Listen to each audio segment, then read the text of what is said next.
G'day legends and welcome to part one of Let's Build the F2 Stock Car Kit by Pendle Slot. My kit is a very early prototype print. It has come a long way since mine, but nevertheless we are going to build it. You will need a slotted inline motor pod to complete the build, which luckily I have. So let's get behind the camera. We'll build the chassis. It's going to be in raw form. Part two, we will do some painting. So during part one, let me know what color you'd like to see. And hopefully at the end of this video, you'll know how to build one and you'll see it running around my track. Oh. And I'm also wearing the dorky hat.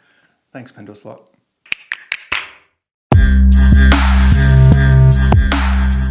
So before we take a close look at the kit and its contents, let's have a look at what tools I recommend you should be using. Well, the first thing I will be using is from THATSLOTCARGUYOZ UK is my magnetic tray. We will be taking off some small screws, so this would make sure that they don't go running away from you. You will need a slotted inline motor pod. I've luckily enough got a donor one with a motor attached and a pinion, so it is going to save a lot of work. I will show you what motor comes in the kit itself and the pinion, but we will be using this one, cutting the wires and soldering that to the guide itself. Tool-wise, you will need a Phillips head screwdriver, any style of handy Phillips head. I'll go with the hobby size, easy to work with. And you will need a grub screwdriver. Now I'm using THATSLOTCARGUYOZ UK 0.9mm grub screwdriver, long handled. You may have one lying around. If not, check out Staff's. They do sell some great tools. But now let's take a look inside the kit, its contents, and then we'll get stuck into the build. So let's take a look at the F2 Stock Car Kit by Pendle. Please keep in mind, this is a very early print. I think this was version 1 or 2. I believe it's up to version 5 now. But what do you get inside? Well, you get everything you need to get this thing going, bar the motor pod, which I did show you. So let's have a look what baggies are included. We'll move the box out the way, make sure there's nothing else left in there. Beautiful. Let's bring in my little logo so it might be able to show off the parts and pieces a little bit better. So this is a 3D printed kit. You do have some 3D printed parts that you will need to paint and attach to the body. This just finishes off the body. You do have a pinion in here with its screws. You've also got a bit of braid. You've got the guide, the motor, and some wiring with some more screws to get that job done. And we do have 2 axles and 4 wheels, which is great because we do need those, with some wheel inserts that'll complete the look of the wheel setup itself. And talking about the bodies, let's get these out. These are all 3D printed, and it is a stock car, so you've got the roof, we'll call it the roof with roof spoiler, of course being a stock car. You've got the body itself. Again, you'll have to sand this down and paint it. Let me know in the comments what color should I do. The side exhaust, and we do have the chassis motor pod mount. So this is your chassis where the motor pod will go inside, the slotted one. You'll see that part of the build. And this is the body of the car itself. Being a stock car, of course, it's got a bit of a framework done to it. So now let's do some build together. Now, in regards to soldering, I won't show all that. It is quite boring. I'm not the best solderer, but we all know how to do that. But first off, we'll dress up the body. We'll put all the parts and pieces on it we need before we affix it to the car itself. Then we'll build up the motor mount. So we'll put the motor pod in. We'll start putting the pinion and gearing in. We've already got the pinion, so we'd have to put the gear in. Then we'll put the axles on, put it together. I'll run the wires with the braid, and then we'll get it on the track and see how this thing performs. So let's kick off by putting the side exhaust on. Now this is quite tricky to push in. You can use some force. Being 3D printed, these parts are quite flexible. So we'll push that in nice and hard. Again, very simple to do. Don't worry, you're not going to break it. Famous last words, and I break it. So that goes seated right in. So that finishes off your side exhaust, which a wheel would run just underneath it. Then we do have the air filter, which will sit on top. That plugs right in. You can glue these down. I won't, because we're going to dry fit these before I paint them. So that's pretty much the outside of the car itself. Now, fitting the roof, I did originally do this. It clips in, but to get inside and do the pinion and gearing, it's a lot easier to have this off. So we'll put that aside for now. There is 2 other 3D printed sides that you will put on once the chassis is together. But let's put the motor pod in first. We'll bring that into view. We'll line it up so it makes sure it lines up nicely. You'll see there is a beautiful cutout here for where the rear gearing will be situated. And you've got your 4 screws to actually put that pod in. Flip it upside down. As you can see underneath, it fits beautifully. So let's get those screws, put those in, and then we'll move on to the next job. Keep in mind, this is a very easy kit to do.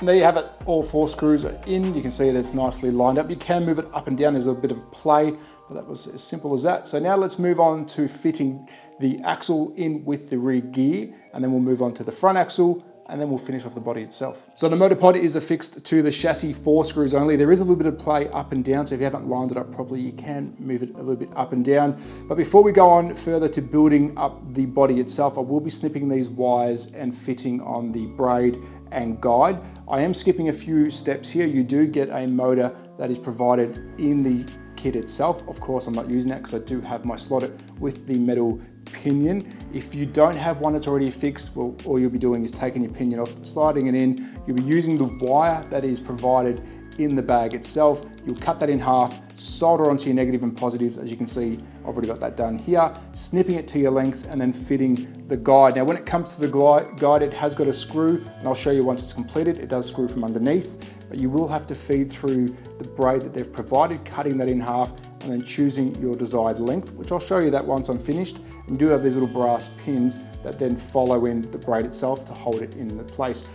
I'll do mine off camera and I'll show you the finished result once I'm completed, but it is very, very simple.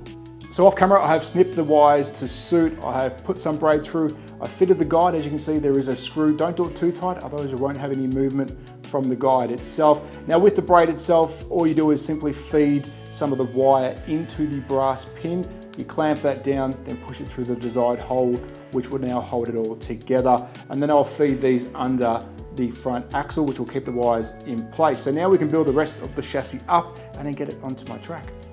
So before we fit the rear and front axle, we do have to put the underside of the body on first so the axle can run through. Now keep in mind, I haven't got a brand new kit. I'm not sure if this is a revision of this issue, but if you put the axle in first, the body will then sit on top of the axle itself. So you have to clamp this down. Axle will then run over the top of the body itself, which will then make it run nice and smooth. So I'm going to screw this in. There is screws that are supplied in the box. There is 3 screws. You can find those hole locations. Screw that in and then we can feed through the axles and continue with our job.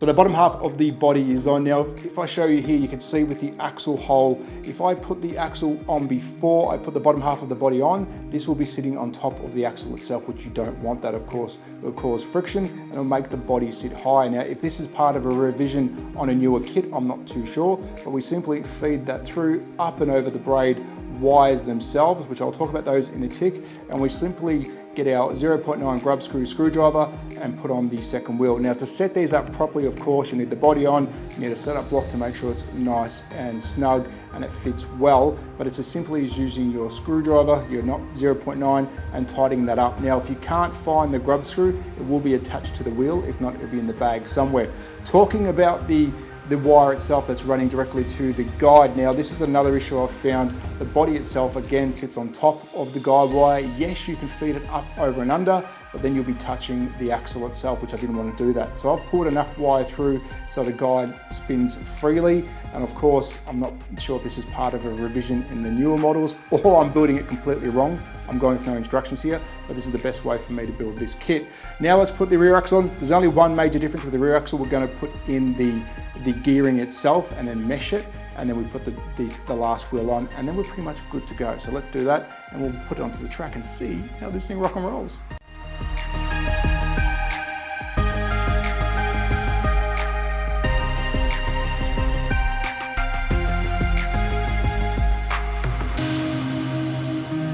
So we've got the rear axle in with the gearing itself married up to the pinion. You did see me feed through the rear axle, then I made sure the gearing was seated. Now when you place the gearing in, you've got to make sure it is seated in between the shaft coming out of the pinion, otherwise it won't work, it will crunch up. In regards to when you're meshing, well unfortunately you are governed by how much gap is in between the gearing and the pinion itself. As you can see, the shaft comes further through. If you have a shorter shaft, then you won't have to worry about that. You can actually mesh by moving it left and right and then grub screwing it to where you like. So what I will do is now is I will tighten up the gearing, I will tighten up the wheels and align them as best I can. Of course, a setup block is the best way to go. Tighten all that up, we'll put the body on together, make sure it's seated right, and then we'll put it around the track.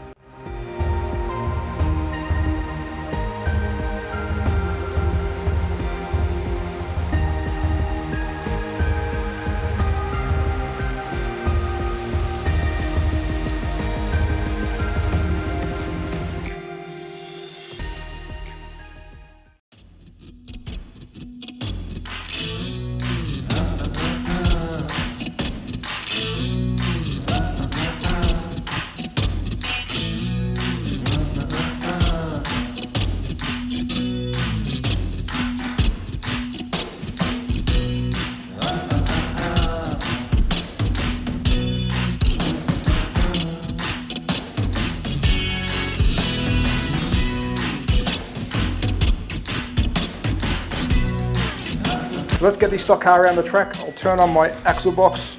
Let's connect our controller.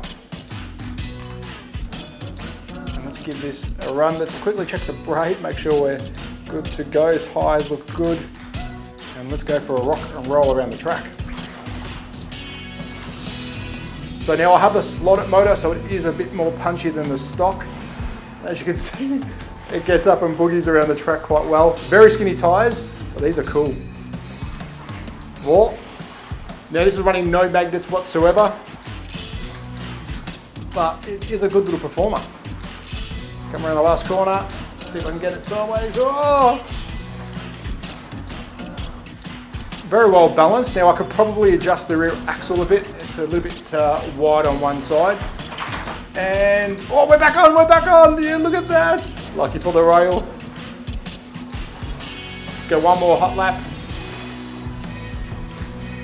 Through the S's. Now this track will get bigger over time. Let's go one more. Now as you can see, it is black, so it's quite hard to see on my track, but this will be wicked. And maybe I should try and install a digital chip. So there you go, the F2 performs well, some more slight adjustments to do, but absolutely love it. So that's a wrap on part one of the F2 stock car kit by Pendle Slot. Part two will be color, so please help me choose a color so I can tear it down, make it look pretty and put it back around the track. Any color but black. Very hard to see around the Carrera track with black track itself. If you are sitting on the fence about buying a kit to build, please don't on these. Very simple to do it, and it is a really easy learning curve, and it might inspire you to build something a bit harder. I'm not the greatest when it comes to building kits, especially scratch building. I can't do to save my life. Setting up a car, every car is different. Again, I ain't the greatest, but I will learn with this car and how this car likes my track. Every car will perform how you set it up differently to each other track. But a really cool learning curve. Performance, awesome. I absolutely loved it. Reminds me of a Pioneer Legends car. If you haven't driven one, they're incredible. This gives me the same kind of feel. Granted, the motor in here is the slotted with its own pinion. I will swap that out for the original motor and the original pinion when we paint it and do a comparison run timed to see if this was a bit more pokey. It is quite fast. But I had an absolute blast, so I do highly recommend the kit. And this is version 1. I believe it's up to version 4 or 5 now. So when it's released for the public, it will be much better than mine. But this, an absolute ball cracker. As always, at That Slot Car Guy on Instagram and YouTube. If this is the kind of stuff you like, please consider subscribing. I highly recommend you check out one of their kits. They've got other kits on Pendle's site, and this is a really good way to get into building. But be safe, take care, support your local, and I'll catch you on the next video. And Pendle, I hope you're happy. I wore your hat.